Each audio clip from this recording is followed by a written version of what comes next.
Hello and good morning, my dear children of class 9. So, today we shall straight away begin with Act 2, Scene 8.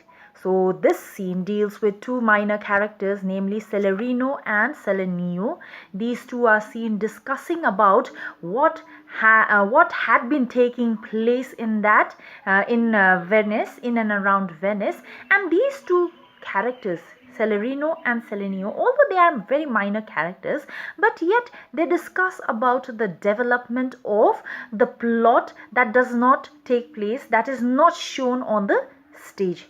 So in this way, they more or less act like the chorus of the play, wherein they fill the gaps of the instances that eventually gives us a clearer picture of what is happening out here in Venice at the same time when we discuss about what on the other hand at Belmont has been happening and is taking place. So, and these two characters, they always discuss about the happenings, the development of those plots that are not staged. Why? Because they want to show their important role, to the audience. So that is why these two characters, undoubtedly though minor, but yet they play a very important role. And in this scene, we are from this scene, what we become aware of is that Jessica, and we hear the news of Jessica and Lorenzo's elopement. They have already eloped, and the outburst of Shylock is also seen out here. So now let us begin with this scene, Act 2, Scene 8, which takes place in Venice. A street, enter Celerino and Selenio. Now Celerino says, "Why, man, I saw Bassanio under sail. With him is Graciano gone along, and in their ship I'm sure Lorenzo is not." So they were discussing about, so from them we get to know that Bassanio has already set sail for Belmont, and with him Graciano too was seen, Graciano, who had accompanied him, he too was seen in the ship sailing towards Belmont. But they talk about Lorenzo too, and they say, admit that, definitely they had not seen Lorenzo out there, although they had seen everybody except for Lorenzo. Then Selenio says, the villain Jew with outcries raised the Duke, who went with him to search Bassanio's ship. So now out here, why do you think the villain, first and foremost, who is this villain Jew? Yes, it is referred to Shylock. And why do you think he raised huge outcries in front of the Duke? Why did he go out crying and screaming and yelling and crying out in front of the Duke? Obviously, it is because he has heard the news. He now has received the news about the elopement of his daughter with a Christian, that too who happened to be a friend of Antonio. So that from these two minor characters' conversation, from Celerino and Selenio, we get the news about what incidents have been taking place out there in Venice. First and foremost, we hear through them that Bassanio has already set sail with Graciano and Lorenzo was not seen. And the reason why they were discussing about Lorenzo was, it seems that Lorenzo and Jessica had already eloped, and on hearing this news, obviously Shylock was embittered. He was so embittered that he raised huge outcries, loud outcries, and he rushed towards the Duke to seek for help. Then Celerino says, he came too late. The ship was under sail, but it happened to be so that, Shylock, he reached the harbor of the ship quite late. Why? Because Bassanio and his crew had already set sail for Belmont by the time the Duke, under the insistence of Shylock, had reached the harbor out there. So, but there the Duke was given to understand that in a gondola were seen together Lorenzo and his amorous Jessica. Besides, Antonio certified the Duke they were not with Bassanio in his ship. So, they not only reached late out there, the reason why Shylock forced the Duke to accompany him and to go towards the harbor was he wanted the ship of Bassanio to be searched, for he doubted that, behind his daughter's elopement with that Christian Lorenzo, it would definitely be the hand of his other Christian friends, namely Bassanio, Gratiano, and obviously Antonio. So, but unfortunately, after he reached out there, he could not, he could not make any search. He could not search the ship, for the ship had already set sail. And not just that, they were also given further information that by some people out there who had witnessed, who had seen Lorenzo and Jessica, and they informed the Duke that Lorenzo and Jessica were actually seen sailing in a gondola. Gondola is actually a Venetian long boat. So they were seen sailing in a gondola to which direction that person did not know, but they were seen sailing somewhere to some direction. And besides, Antonio also confirmed whatever news that were given. Antonio confirmed it by saying that they were not with Bassanio in his ship. So he too informed, Antonio too gave he added some more reliable information that Jessica and Lorenzo, they were not in Bassanio's ship. Yes. Then, Selenio. I never heard a passion so confused. Passion means a frenzy of anger. Obviously, he lost his daughter to a Christian. His daughter who was his only child. So, obviously, the natural reaction would be rage and anger and heartbreak, everything, mixture of everything, And then I never heard a passion so confused, so strange, outrageous. Outrageous means excessive, so much of emotion, exploded out of Shylock on hearing that news. And not just that news, because Jessica did elope and that too with a Christian, but along with her she had also taken ducats, bags of gold ducats and jewelries. In fact, she had robbed her own father, who is a money lender, who is also a miser, who is also greedy, that we should know. So he was extremely excessively angry, and so variable was his mood that he showed. So variable means changing in mood. So changing in mood means probably he was sad, he showed his anxiousness, his anger, his rage, his frustration, everything, So it was a mixture of all various emotions and mood that it was an outburst of different kinds of mood. As the dog Jew did utter the street, and yet this man, this Selenio, he seems to be quite mean, for he refers to the Jew as a dog.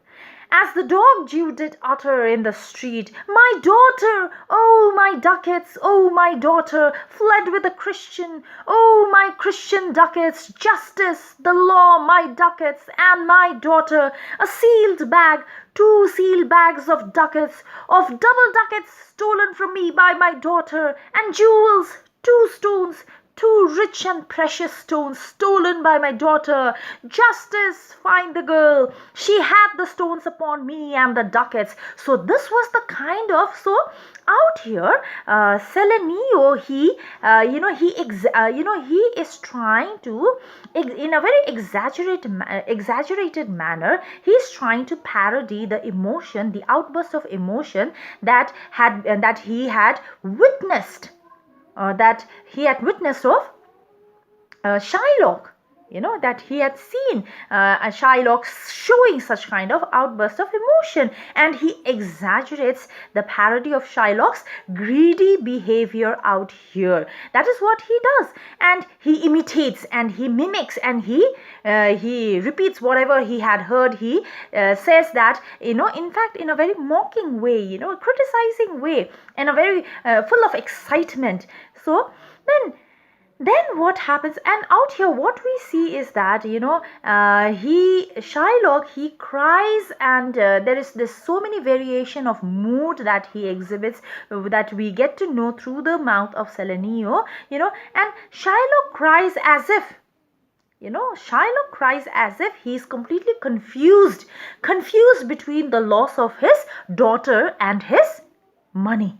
All right, so he's completely confused, that's why he's saying he's talking senseless. My Christian ducats fled with a Christian, he says. Oh, my Christian ducats, justice, law, my ducats and my daughter. So here, this is exactly what we see. He is in a complete state of confusion, whether whether he is sad, confused whether he is sad about the loss of his daughter, or whether he is sad about the loss of his money. That is what we see. Then Celerino, why all the boys in Venice follow him, crying his stones, his daughters and his ducats. And so now out here we also get to see the kind of treatment that the Jews normally they face in the society where it was dominated by the Christians, and how the Christians, they looked down upon the Jews. So much so that even little children of Venice, the Christian children, they looked down upon the Jews. And this is one perfect example that shows that, where the small little boys of Venice, they were running after him as Shylock was shouting all these in frenzy, in a changing various outburst of various emotion, as he was crying in frenzy and running towards the Duke. He was simultaneously being followed by the little children of Venice, and they were shouting, crying out like Shylock, saying his stones, his daughter and his ducats. So it seems that they were enjoying, rather than empathizing and sympathizing and having pity upon Shylock. Then Selenio says, let good Antonio look he keep his day, or he shall pay for this. So now this after they discuss about the situation of Shylock, it all of a sudden brings them in a very serious mood, in fact a serious concern that arises in their mind, and that concern is pertaining to the safety of Antonio, for they feel that if Antonio does not pay his money, pay the loan that he had loaned from Shylock, if he does not pay it on time, then definitely he will land himself up into grave trouble. So that is what we see out here. Then here Selenio, he shows concern for Antonio's fate. That is exactly what we see. Then Celerino says, Mary, well remembered. I reasoned. Mary, well remembered. Yes, you remind me of something. I reasoned means I had a talk with a Frenchman yesterday who told me in the narrow seas. So the narrow seas out here, underline my dear children, the narrow seas out here refers to Goodwin Channel. So there is this history of a Goodwin Channel, that is also known as the English Channel, which happens to be very, very perilous, life-taking, very dangerous, which people often feared for many a times, and often, the sailors, they never could cross this Goodwin Channel safely. It was a rare case where a ship could safely pass through Goodwin Channel. So this narrow seas is referred to Goodwin Channel, that is also known as the English Channel. who told me in the narrow seas that part the French and the English there miscarried. Miscarried means wrecked. A vessel of our country richly fraught. So he received a news from the Frenchman the previous day that a Venetian ship was seen in the English Channel that was richly loaded, and it had been wrecked out there, and that ship was completely richly loaded, and that ship belonged to Venice. I thought, and the minute I heard this from the Frenchman, I thought upon Antonio when he told me and wished in silence that it were not his. So the minute he told me this, brought me this news, gave me this news, immediately, instantaneously, the first person that came in my mind was Antonio, and I am so worried about him, and God forbid, may that ship not be Antonio's, and I wished in silence that it was not his ship. Then, so out here,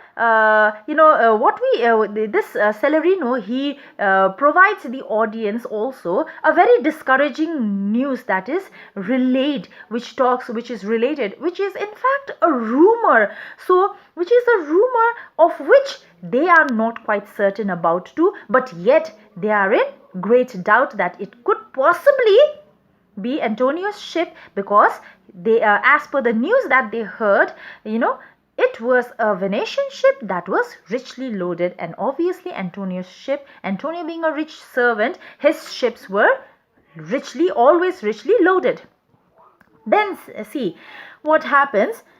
Selenio, you were best to tell Antonio that you hear, yet do not suddenly, for it may grieve him. So you better inform Antonio about it, but yet not immediately, not right now, not exactly right now, for if you immediately give him this news, it might sadden him even more. Why? Because he's already sad. And why is he sad? Why is Antonio already sad? We shall see now. Celerino says, a kinder gentleman trades not on the trades not the earth. So here he expresses his liking. In fact, they express their liking for Antonio, and he refers to Antonio as a man who is so kind that there is no other kind person like Antonio who walks on this earth. I saw Bassanio and Antonio part. Bassanio told him he would make some speed of his return, and Bassanio so he's talking about the scene where he had witnessed, where Antonio and Bassanio, they were departing from each other. Bassanio, who was about to set sail to Belmont, and Antonio, who was about to be left behind in Venice. So this departure, he's talking about this departing scene where Bassanio told Antonio that he will, as soon as he accomplishes his objective that he takes to Belmont to achieve, as soon as he finishes that and he's done with, he will immediately return to Antonio. He said then of his return, and he answered, and Antonio answered, do not so slubber, do not so slubber. Slubber means spoil. Do not spoil not business for my sake. Do not spoil your business, the business for which you are leaving, going to Belmont. Do not spoil that intention of yours, objective and aim of yours, just for my sake. Bassanio, but stay with the very ripening of the time. But instead of hurrying back to me, I want you to stay there till you attain your object. And for the Jew's bond which he had of me, and with regard to the Jew's bond which I have signed, let it not enter in your mind of love. Let it not disturb you. Let it not distract you in your process of trying to court Portia, fair Portia. Be merry, be happy, don't take tension, don't worry about it. I will handle it. That is what exactly he's trying to say. And employ your chiefest thought, employ your best thought, try your best ways and means to court Portia, to courtship and such fair Austins. Austins means display of affection, of love, and show your best display of affection, of love to Portia. as shall conveniently become you there, and even there his eyes being big with tears. So, and as he said this, as Antonio, although Antonio was asking Bassanio not to hurry back to him, not to hurry back to Venice, but in fact to take his own sweet time and try his best ways and means and all the best measures to court Portia and win her, although he says that and advises Bassanio, but yet it seems that he was still sad at the departure of Bassanio. So, and for it could be clearly seen in his eyes being big with tears. Antonio's eyes were big with tears. Turning his face, he put his hand behind him and he turned, and he could not, tears welled out of his eyes, and he did not want to show his emotions to Bassanio, who was about to leave for Belmont. So he immediately turned his back against Bassanio so that he would not see his tears. Turning his face, he put his hand behind him, and with affection wondrous sensible, he wrung Bassanio's hand, and he left Bassanio's hand, and so they parted. So here what we see is Celerino, he conveys the intensity of Antonio's love for Bassanio, which is either romantic or platonic. And critics have been debating about the kind of affection that Antonio carried for Bassanio, whether it was actually a romantic where a man who has fallen in love with another man, or whether it is a platonic love where it is a love between two best friends. So that's there. Then Celenio says, I think he only loves the world for him. So he makes speculation. Celenio, he makes speculation that probably Antonio loves this world only for Bassanio. I pray thee, let us go and find him out. I pray, let us quickly go and find Antonio, and quicken means and cheer him up. Cheer his sad and grieving mood, his embraced heaviness is, and to cheer up his heavy spirit, sad spirit, with some delight or the other, with some pleasant diversion or other, something very cheerful. Let us try to bring up his spirit, cheer up his spirit.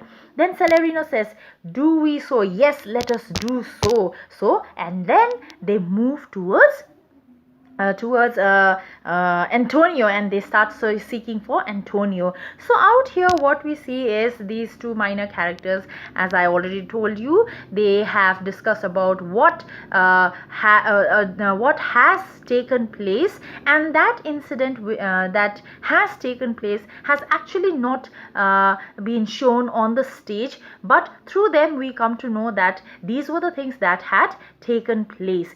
And then what the other important thing that happens out here, develops out here is, after hearing the kind of reaction and outburst of Shylock that we hear from Celerino and Celenio, this incident actually, what happens is this incident triggers and in fact more than triggers, it blinds the money lender to such an extent that he is not able to define the two difference between monetary value and human value. Why? Because previously what we see is in Act 1, Scene 3, what we see is the kind of hatred that Shylock carries against Antonio is that of religion and in terms of commercial aspect. But now out here, after this incident, after we hear of this incident, especially the incident of the elopement of Jessica, that too with a Christian who happens to be the friend of Antonio, it builds up another hatred, and this time it is at a very, very personal level, which deepens his grudge against Antonio and furthers his desire to take revenge upon him. It furthers him to such an extent where eventually he gets completely blinded and he is not able to see the difference between the true difference between the value or monetary value and human value. So thank you very much. With this we end Act 2.